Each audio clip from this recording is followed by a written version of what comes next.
ওয়াকআপ নিয়ে আমি আর বলবো না, নতুন করে আমাকে বারবার ডোন্ট ইনসিস্ট মি।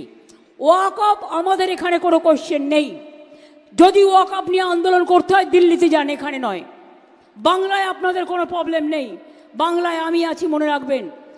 আমি হিন্দুর প্রপার্টিতেও নয়, মুসলিম প্রপার্টিতেও নয়, শিখ প্রপার্টিতেও নয়, খ্রিস্টান প্রপার্টিতেও নয়। আমি কখনো কারোর জমি অধিকার করি না। আর কোর্টে অলরেডি স্টে আছে, এটা সাব জুডিস কেস, আপনারা জানেন। আমরাও কোর্টে পার্টি হয়েছি। এইটা নিয়ে আর গুলোগুলি করবেন না,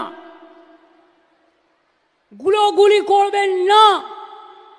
যদি করেন সবচেয়ে বড় শত্রু আমি হব। এভাবেই ওয়াকফ আন্দোলন বন্ধ করতে হুমকি দিয়েছিলেন রাজ্যের মুখ্যমন্ত্রী মমতা বন্দ্যোপাধ্যায়।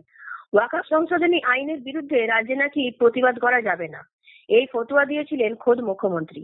সেই সঙ্গে মুসলিম সমাজকে আশ্বাস দিয়ে বলেছিলেন এই রাজ্যে বলবৎ হবে না ওয়াকফ সংশোধনী আইন।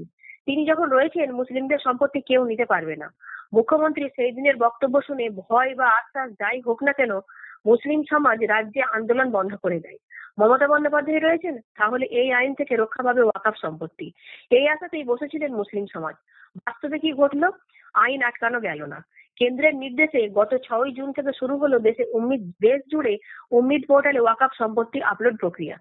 দেশের অন্যান্য রাজ্যে এই প্রক্রিয়া জোর কদমে শুরু হলেও এই রাজ্যে উদাসীন ছিল ওয়াকফ বোর্ড।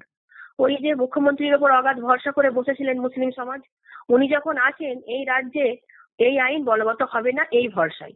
এবার মুসলিম সমাজকে পথে বসিয়ে সেই আইন মেনে নিল রাজ্য। কেন্দ্রের নির্দেশ মোতাবেক উম্মিদ পোর্টালে সম্পত্তি আপলোড করার নির্দেশ এলো নবান্নের তরফে। হঠাৎ করে এই নির্দেশ আসার পরই দিশাহীন মুসলিম সমাজের মোতাল্লিরা। কেন এমন নির্দেশ?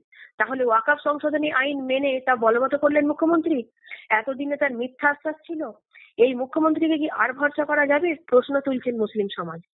এমন সময় এই নির্দেশে রাজ্যের তরফে জারি করা হয়েছে যখন সময় খুবই কম।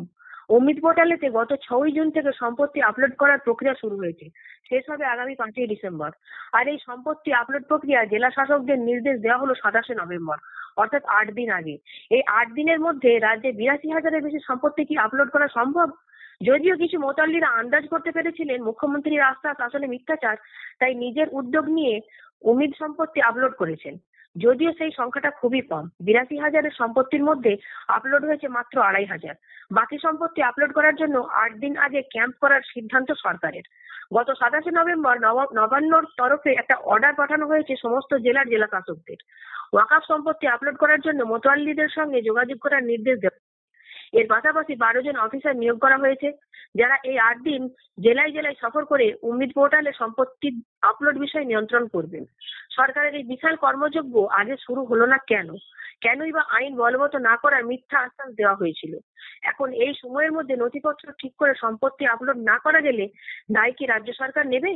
বাকি এই সুযোগে ওয়াকফ সম্পত্তি চলে যেতে পারে সরকারের ঘরে। এটাই কি ছিল মুখ্যমন্ত্রীর? এটাই কি চেয়েছিলেন মুখ্যমন্ত্রী? সংখ্যালঘু সমাজের প্রশ্ন যদি আটকাতেই না পারবেন, তাহলে মিথ্যা আশ্বাস দিয়ে ওয়াকফ সম্পত্তি সর্বশান্ত করার উদ্দেশ্য কি?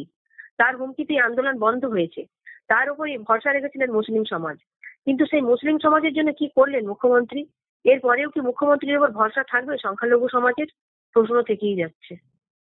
মুখ্যমন্ত্রী নিজে বলেছেন যে এই সমস্ত বিষয় নিয়ে এখানে কোনো চিন্তার কারণ নেই, এসব আমি আমার রাজ্যে হতে দেব না। কিন্তু সেই মুখ্যমন্ত্রী, সেই রাজ্য সরকার এবং সংশ্লিষ্ট যারা আধিকারিক তাদের মুখে আজকের কোনো কথা নেই।